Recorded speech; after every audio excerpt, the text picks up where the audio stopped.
बिहार में चुनाव है। चुनाव अब सरगर्मी तेज हो गई है। हो सकता है इसी सप्ताह अधिसूचना भी जारी हो जाए, आचार संहिता भी लग जाए। इसी बीच राजनीतिक दलों का जो सरगर्मी है वो बढ़ गई है। प्रधानमंत्री नरेंद्र मोदी पूर्णिया आए। पूर्णिया में उन्होंने एयरपोर्ट का उद्घाटन किया। कहा जा रहा है कि मखाना बोर्ड का भी ऐलान कर दिया गया, लेकिन जानकार बता रहे हैं कि पूर्णिया एयरपोर्ट टेम्पररी एयरपोर्ट है। एक ला के कहीं से सेटअप वहाँ रख दिया गया, जैसे गुजरात में एक मोदी जी के लिए स्कूल नहीं तैयार कर दिया गया था पोर्टेबल। तो अभी पूर्णिया एयरपोर्ट में बहुत सारे काम होने बाकी है और पूर्णिया से दिल्ली के लिए कोई सीधी फ्लाइट नहीं होगी। आपको एक्सटेंशन लेकर जाना पड़ेगा, जो महंगा भी पड़ेगा। तो ये सब आनन फानन में किया जा रहा है क्योंकि चुनाव है तो करना पड़ेगा, प्रधानमंत्री हैं। वहीं वहाँ के किसानों को मुआवजा भी नहीं मिला है, मामला कोर्ट में चल रहा है। तो यह किसानों की सूद लेने वाला कौन है? वहीं आनन फानन में बिहार के भागलपुर में ही 1000 करोड़ एकड़ जमीन अडानी को दे दिया गया है, 1 रुपए की लीज पर 30 साल के लिए। एक मिथिला हाट है, संजय झा की वहाँ तस्वीर लगी है। आप जाके पता कीजिए, इस बिहार में कम से कम हर तमाम कॉन्ट्रैक्ट, बड़े बड़े पुल बन रहे हैं, बड़े बड़े रोड बन रहे हैं, उस सबके ठेकेदार कौन हैं? ये बड़ा ज़रूरी सवाल है। पता कीजिएगा, आपको पता चल जाएगा। नितिन गडकरी यूँ नहीं कहते कि मैं 200 करोड़ रुपए महीने कमाता हूँ, क्योंकि सत्ता में है तो दिन रात फायदा हो रहा है। तो बिहार में ये भी बड़ा मुद्दा बन गया है। प्रधानमंत्री नरेंद्र मोदी लगातार उद्घाटन पर उद्घाटन कर रहे हैं, लेकिन सवाल है कि कंक्रीट कितना है। बिहार को स्पेशल स्टेटस नहीं मिला। वहीं दूसरी तरफ वोट अधिकार यात्रा से उत्साहित है विपक्षी दल और उसका असर भी दिख रहा है। तेजस्वी यादव अब बिहार अधिकार यात्रा कर रहे हैं। वो लगातार यात्रा कर रहे हैं, जनसभा कर रहे हैं और रैलियां कर रहे हैं, और उसमें वो बिहार के अधिकारों की बात कर रहे हैं। वो लगातार सरकार से सवाल पूछ रहे हैं कि सेमीकंडक्टर की फैक्ट्री अहमदाबाद में, स्पोर्ट्स गांव अहमदाबाद में, सारी फैक्ट्रियां लग रही है अहमदाबाद में, तो बिहार यूपी को क्या मिल रहा है? आप यहाँ सिर्फ सांसद बनने के लिए आते हैं? ये भी बड़ी खबर है। तो तेजस्वी यादव लीड लेते हुए दिख रहे हैं, और तेजस्वी यादव बीच बीच में अस्पतालों पर छापेमारी भी कर रहे हैं। उन्होंने प्रधानमंत्री के आने से 2 दिन पहले देखा कि पूर्णिया मेडिकल कॉलेज में किस तरह से अफरा तफरी है।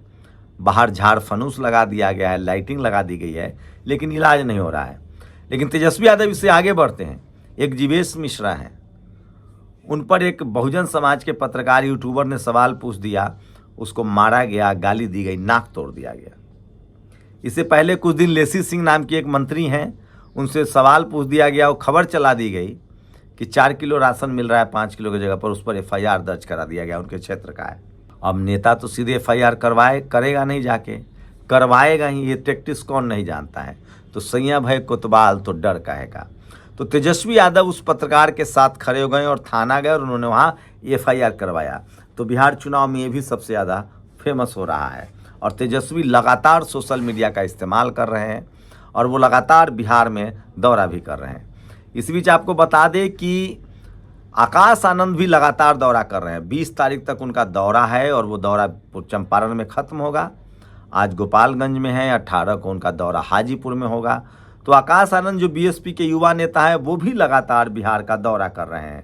चंद्रशेखर आजाद कब आएंगे, ये देखने वाली बात होगी। वहीं कांग्रेस के लिए भी बड़ी खबर है। 21 तारीख को आपको बता दें कि बेगूसराय में बड़ी रैली होने जा रही है अति पिछड़ों की।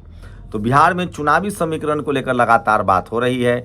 इसी बीच मुकेश सहनी ने साफ कर दिया है कि तेजस्वी यादव को मुख्यमंत्री घोषित करके चुनाव लड़ने से हमें फ़ायदा होगा। अति पिछड़ा समाज के वो एक बड़ा चंक हैं जो तेजस्वी यादव के साथ हैं। इसी बीच चिराग पासवान भी लगातार यात्राएं कर रहे हैं, लेकिन इंडिया गठबंधन को लेकर टीवी अखबार जरूर दिखा रहा है कि यहाँ सीटों का खेल फंसा हुआ है, लेकिन कहा जा रहा है कि सबसे ज़्यादा खेल तो NDA में फंसा हुआ है। मांझी जी 10 सीट पर तैयार नहीं हैं, उपेंद्र कुशवाहा 10 सीट पर तैयार नहीं है। दोनों 10-10 सीट पर तैयार हो जाए तो 20 सीट हो गया, बचता है 23 सीट। तो क्या 23 सीट पर चिराग पासवान तैयार हो जाएंगे? ये बड़ा सवाल है। तो बचेगा, वहीं नीतीश कुमार कहते हैं कि हम बड़े भाई की भूमिका में हैं। अगर 99 सीट BJP लेती है तो 100 सीट नीतीश लेंगे। बीजेपी 100 सीट लेती है तो नीतीश कुमार 101 सीट लेंगे। तो क्या चिराग पासवान का सपना पूरा होगा मुख्यमंत्री का 20 सीटों पर? और क्या मांझी 10 सीटों पर मान जाएंगे? और क्या उपेंद्र कुशवाहा 5 सीट और 10 सीट से कम ले पाएंगे? ये बड़ा सवाल है। जानकार बता रहे हैं कि 101 सीट पर जेडीयू लड़ सकती है, 100 सीटों पर लड़ सकती है बीजेपी, तो 201 सीट हो गया, बच गया 42 सीट। उसमें से हो सकता है कि 25 सीटें जो हैं वो चिराग पासवान को मिले, तो बच गए 15 सीट। 15 में 10 जो हैं वो मांझी जी को मिले और 5 सीट जो हैं वो उपेंद्र कुशवाहा को मिले। तो ये एक बड़ी खबर है जो मैं आपको उड़ते उड़ते बता रहा हूँ। वही बिहार में अगर उम्मीदवारों की बात करें तो सामाजिक रूप से मजबूत धरती है, राजनीतिक रूप से मजबूत धरती है और इस बार बहुत टफ कंपटीशन है। तो विपक्षी दलों ने इस बार आर या पार बना लिया है। उनकी कोशिश है। तेजस्वी यादव ने कहा है कि नो पीपी, मतलब न तो आपका पैरवी चलेगा न पैसा चलेगा, जो जिताऊ कैंडिडेट होगा उसी को टिकट दिया जाएगा। वहीं कांग्रेस भी सामाजिक न्याय का दम ठोक रही है, सामाजिक न्याय पर चुनाव लड़ने की तैयारी कर रही है, लेकिन धीरे धीरे उसका जो स्ट्रक्चर है वो बिहार में दम तोड़ रहा है। राजेश राम उसके प्रदेश अध्यक्ष हैं, दलित समाज से आए हैं, पार्टी में उत्साह बढ़ा। सुशील पासी हैं, एक मुस्लिम समाज से हैं, एक ओबीसी समाज से उनके प्रभारी है, कृष्णा अल्लाह बरू हैं। तो सामाजिक न्याय को लेकर वो आगे बढ़ रहे हैं, लेकिन उसी में जो जातिवादी मनुवादी सोच के नेता हैं कांग्रेस में ही, जिनको लगता है कि इससे हमारा कद घट रहा है, वो खुद ही खुरपेच करते रहते हैं और पार्टी के खिलाफ ही अंदर से, जिसको स्लीपर सेल कहते हैं आरएसएस का। तो आजकल तो खैर आरएसएस का स्लीपर सेल किस पार्टी में नहीं है, धीरे धीरे लोगों की इसकी पहचान हो रही है। तो बिहार चुनाव में इस बार दिलचस्प है। और इसी बीच अभी सबसे ताज़ा जो मामला है, एक पत्रकार की जीवेश मिश्रा जो मंत्री हैं, जिनके नकली दवा वाला मामला आया था, जिस पर कोर्ट ने सिर्फ जुर्माना लगाकर छोड़ दिया था। जीवेश मिश्रा ने एक मल्लाह समाज के, अति पिछड़े समाज के यूट्यूबर पर हमला करवा दिया, नाक तोड़वा दिया, मारा पीटा। उसके बाद तेजस्वी यादव उसको लेकर थाने पहुंच गए हैं, एफआईआर करा दिया। अब जीवेश मिश्रा ने तेजस्वी यादव, संजय यादव और एक मशहूर हैं जो उम्मीदवार रहे हैं जाले से, उनके ऊपर एफआईआर करवा दिया है। तो ये मामला बिहार में तेज है, पकड़ रहा है। वहीं तेजस्वी यादव लगातार 20 से 21 तारीख तक यात्रा पर है। कहा जा रहा है कि वो जहानाबाद से यात्रा शुरू कर रहे हैं, उसके बाद बेगूसराय जाएंगे, खगड़िया जाएंगे, समस्तीपुर जाएंगे। और वहीं उड़ते उड़ते खबर आ रही है कि तेजस्वी यादव जननायक कर्पूरी ठाकुर के फुलपरास सीट से भी चुनाव लड़ सकते हैं। ये बड़ी खबर है, क्योंकि वो मैसेज देना चाहते हैं पिछड़े, अति पिछड़े समाज में कि वो कर्पूरी ठाकुर के सपनों का बिहार बनाना चाहते हैं। कर्पूरी ठाकुर एक बार फुलपरास से चुनाव जीत चुके हैं। आरजेडी को भी अपना अध्यक्ष बदलने से फायदा हो रहा है। जब से मंगनीलाल मंडल अध्यक्ष बने, जैसे कांग्रेस अध्यक्ष बदले गए, राजेश राम जी आए, उसके बाद दलित समाज का झुकाव हुआ है, दलित पिछड़ों का झुकाव हुआ है।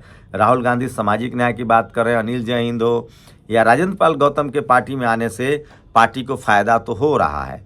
वहीं आरजेडी को भी मंगनीलाल मंडल को अध्यक्ष बनाने से कम मंडल बोर्ड, जो अति पिछड़े समाज में मजबूत जातियां हैं, वो भी आ रहा है। इसी बीच कहा जा रहा है कि ताती तत्मा के जो नेता बनकर उभरे हैं गुप्ता जी, उनकी किस खेमे में एंट्री हो सकती है। जिस खेमे में वो एंट्री होगी वो वोट ट्रांसफ़र कराने की ताकत रखते हैं। 25 से 30 लाख उनकी आबादी है। तो ये वो भी एक बड़े तुरूप के पत्ता साबित हो सकते हैं। तो जैसे जैसे बिहार चुनाव का समय भी और नज़दीक आ रहा है, सारा खेल साफ हो जाएगा। लेकिन इस बार इंडिया गठबंधन जो है वो टिकट बांटने में सावधानी बरत रही है। और सबसे ज़्यादा जो बिहार चुनाव में इस बार दिखेगा, सवर्ण समाज को टिकट के लाले पड़ जाएंगे। सोचिए, लोकतंत्र के 75 साल बाद जिनकी जितनी संख्या भारी उसकी उनकी हिस्सेदारी। वोट का राज मतलब छोट का राज, ये होता दिख रहा है। और कम से कम बिहार में इस बार और होगा। अभी भी SC ST OBC किसान अल्पसंख्यक की संख्या लोकसभा विधानसभा में 50% तक ही पहुंची है, लेकिन इस बार बिहार में लगभग 90% टिकट दलित, पिछड़े, किसान, आदिवासी, अल्पसंख्यकों को मिलेगा, चाहे पार्टी कोई हो। बीजेपी भी बढ़ चढ़कर शोषित वंचित समाज को टिकट देने के फिराक में है। बीजेपी बिहार में सामाजिक न्याय की पार्टी बनना चाहती है, इसलिए वो भी दलित पिछड़ों को जमकर टिकट देगी। खासकर अति पिछड़ा और पिछड़ा समाज की तो लॉटरी लगने वाले, उसमें भी कुशवाहा समाज, सहनी समाज, इन लोगों की लॉटरी लगेगी। चूँकि ये एक बड़ी खबर है जो मैं आपको बता रहा हूँ। तो बिहार में इस बार विधानसभा पिछड़ा, अति पिछड़ा, अल्पसंख्यक, किसानों से भरा होगा।